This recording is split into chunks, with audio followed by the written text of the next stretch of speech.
जय श्री कृष्ण। आपका एक बार फिर से स्वागत है। सबसे पहले आप लोगों को नव वर्ष की बहुत बहुत बहुत बधाई। दूसरा, हम आप सबसे क्षमा चाहते हैं कि कुछ विलंब हो गया, हम आपको एपिसोड नहीं दे पाए, कुछ पर्सनल प्रॉब्लम रहे। आज हम आपको लेके आए हैं एपिसोड मकर संक्रांति। मकर संक्रांति को क्या करना है? अधिकतर लोग क्या समझते हैं मकर संक्रांति के लिए कि बस जाइए, खिचड़ी दान करिए, स्नान कर लीजिए, किसी तीर्थ नदी में चले जाइए, बस वहाँ स्नान कर लीजिए, वो हो गया मकर संक्रांति। जी नहीं, जब तक आप इसको समझेंगे नहीं तब तक आप उसके जीवन में लाभ नहीं उठा सकते। क्यों मनाया जाता है हमारे सनातन धर्म में यह मकर संक्रांति का त्यौहार? क्या आप जानते हैं? स्वयं भीष्म पितामह ने मकर संक्रांति का इंतजार किया था कि सूर्य उत्तरायण हो जाए तब हम अपने प्राण त्यागें, और वह 18 दिन तक अपने तीरों की सैया पे लेटे रहे। तो कितना महत्व है इसका, कभी आप कल्पना करके देखें। आज इसके हम कई कारण जानेंगे और कुछ छोटे छोटे उपाय देंगे। साल भर में ये बहुत बड़ा त्यौहार है जो आपके शारीरिक कष्ट, बीमारी, धन संपत्ति समस्या, घर परिवार, झगड़े, ग्रह क्लेश, कोई भी समस्या है, इसका निवारण आप इस दिन भर कर लें तो सारी समस्याओं का निवारण आप कर सकते हैं। तो करना क्या है? तो पहले आपको समझना है मकर संक्रांति को। इस दिन क्या क्या हुआ? सूर्य 12 राशियों में प्रवेश करता है, इसलिए हमारे यहाँ 12 महीने हैं। 12 महीने 12 राशियां चलती हैं और 12 राशियों में सूर्य हर महीने किसी न किसी राशि में प्रवेश करता है। इस महीने जिसमें मकर संक्रांति मनाई जाती है, इसे माघ का महीना कहते हैं। मार्गशीर्ष का महीना, जब पौष का महीना खत्म होता है तब चालू होता है यह मकर राशि में सूर्य का प्रवेश ही मकर संक्रांति का त्यौहार कहलाता है। इस दिन तीर्थ में स्नान करने का एक अलग ही महत्व होता है। तो इस दिन क्या करना चाहिए? सबसे पहले आपको ध्यान रखना है, मकर संक्रांति के दिन यदि आप चाहते हैं कि इसका एक विशेष पुण्य फल चाहते हैं, आप किसी तीर्थ नदी जा पाएं या ना जा पाएं, घर बैठे भी एक उपाय हम आपको बता रहे कर सकते हैं। मकर संक्रांति के दिन जो भी व्यक्ति सूर्य उदय होने के पहले स्नान कर लेता है घर में भी, तो उसे 10,000 गौ दान करने का पुण्य मिलता है। सोचिए, 10,000। मात्र इतना सा उपाय करना है कि सूर्योदय ना हो पाए उसके पहले आप स्नान कर लीजिए। यह आप घर पे कर सकते हैं। तिल से शरीर में मालिश करना है। तिल को पीस ली जाती है, आपको घरों में मालूम है, जो हमारी पुरानी परंपराएं हैं। पूरे शरीर में तिल लगाने के बाद ही स्नान करें तो उससे हमारे शरीर के दोष नष्ट हो जाते हैं। और आपको क्या करना है, इन उपायों को समझेंगे। सबसे पहले आप चलिए, हमारे एक पुराने एपिसोड पे हमने आपको बताया था धनतेरस का महत्व। जिन लोगों ने देखा है और जिन लोगों ने नहीं देखा समझ पाएंगे कि धनतेरस में 13 अंक का था। इसी प्रकार जो हमारी मकर संक्रांति है, इसमें 14 अंक का महत्व है।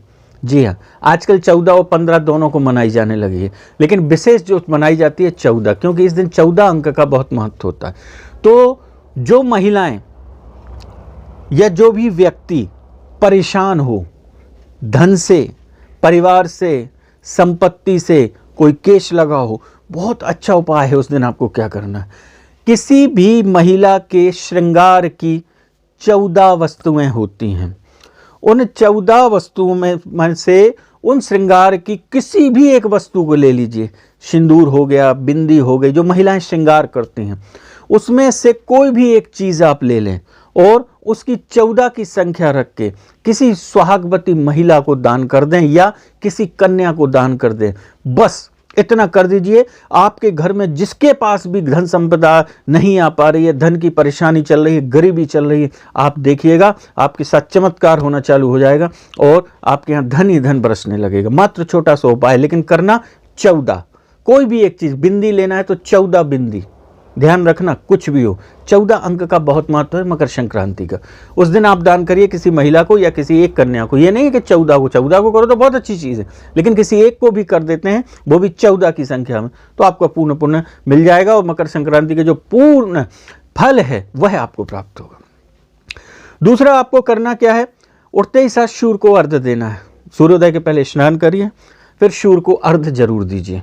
आप छत पे चले जाएं, आंगन में, जहाँ भी आपकी व्यवस्था है, जहाँ आपको सूर्य दिखाई देते हैं, पूर्व दिशा में मुख कर करके तांबे के लोटे में आपको डालना है क्या क्या, थोड़ा सा तिल, गुड़ और इसमें जो आपको पुराने हम बता चुके हैं जिनके सूर्य के दोष चल रहे हैं, उनको लिए थोड़ा सा सिंदूर, साबुत चावल, एक लाल फूल, यह डालकर आप सूर्य को अर्घ दीजिए। ओम घृणी सूर्याय नमः सबसे शॉर्टकट मंत्र है, इस मंत्र से आप दें और सूर्य का वो जल जो है आप चढ़ाएंगे, वो आपके पाँव पे उनके छींटे नहीं पड़ने चाहिए। तो इसलिए किसी बाल्टी में आप चढ़ कर लें, उसका अर्घ दे दें, उस जल को जाके किसी आप गमले वगैरह में डाल दें।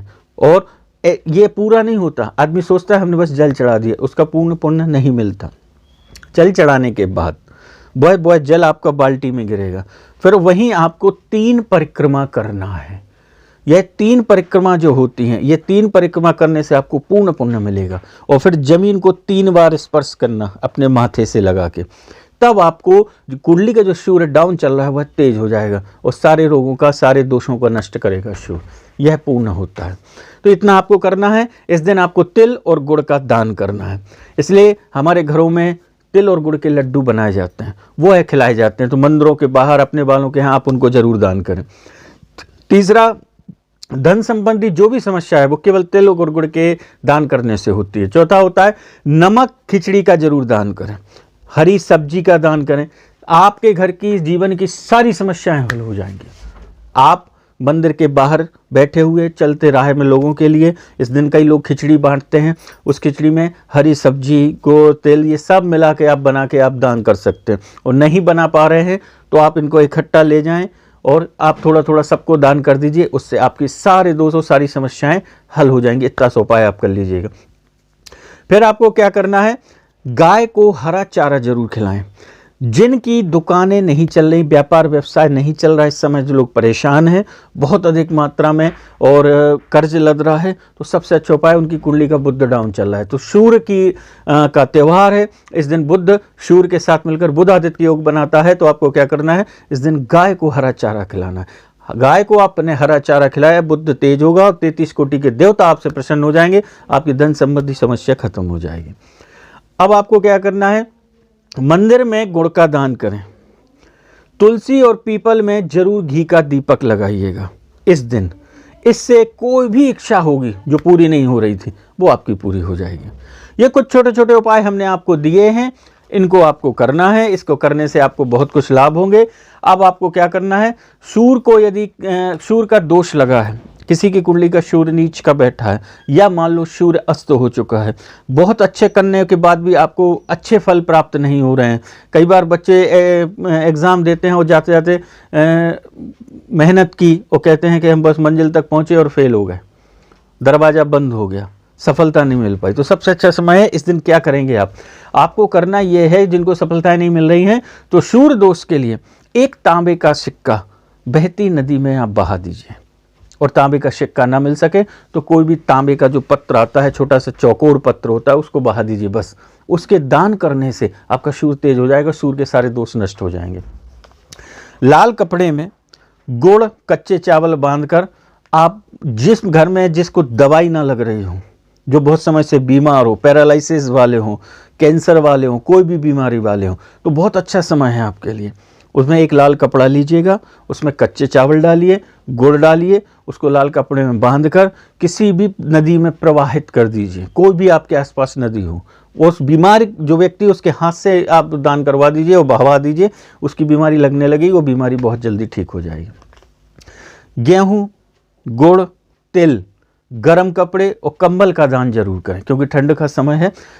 ब्राह्मण और जो मंदिर के बाहर या जो ज़रूरतमंद लोग हैं, जिनको देखकर आपको लग रहा है कि ये परेशान है, इनको कंबल की आवश्यकता, तो इनमें से जिस चीज़ की भी जिसको आवश्यकता लगती है, ये आप उनको दान कर दीजिए। बस आपके जीवन की सारी समस्याएं खत्म हो जाएगी। मात्र एक दिन यह उपाय करना है, इतने उपाय कर लीजिए, फिर आप देखिए कि आपके सारे जीवन के कष्ट दूर हो जाएंगे। और एक आखिरी मकर संक्रांति का मुख्य उपाय जो आपसे कह रहे हैं, 14 का अंक, 14 अंक का आंकड़ा क्या है, इसमें आपको करना है। इस दिन आप एक सबसे अच्छा काम कर लें। यदि धन से परेशान है, महिला है, पुरुष है, व्यापार है, व्यवसाय है, नौकरी है, कुछ भी हो, इसका सबसे शॉर्टकट उपाय है, आपको एक एक के 14 सिक्के लेने हैं, 14 सिक्के, और उन 14 सिक्का लेकर आप बच्चों में एक एक का सिक्का बांट दीजिए। एक एक बच्चों का काम नहीं है, आज कहते हैं एक का सिक्का नहीं चलता, 5-5 का बांट दीजिए, 10-10 का बांट दीजिए, मतलब सिक्का बांटना है। 14 बच्चों को आप बांटिए, 14 बच्चे प्रसन्न होंगे, बच्चों में भगवान का स्वरूप होता है, ठाकुर जी की भक्ति हो जाएगी और आपकी सारी मनोकामनाएं पूरी हो जाएंगी। यह थे मकर संक्रांति के छोटे छोटे उपाय, इनको आप करिए जिससे जीवन में आपके सफलता मिले, आपकी बीमारियां ठीक हों, आपके घर में सुख संपत्ति आए, वो समृद्धि आए, इसी आशा सहित अब हम चाहते हैं कि आप हमें आज्ञा दीजिए। भगवान श्री कृष्ण आपकी सारी मनोकामनाएं पूरी करें, आप स्वस्थ रहें और शूर आपकी कुंडली में तेज हो जाए तो सारे काम आपके अपने आप बन जाएंगे। जय श्री कृष्ण।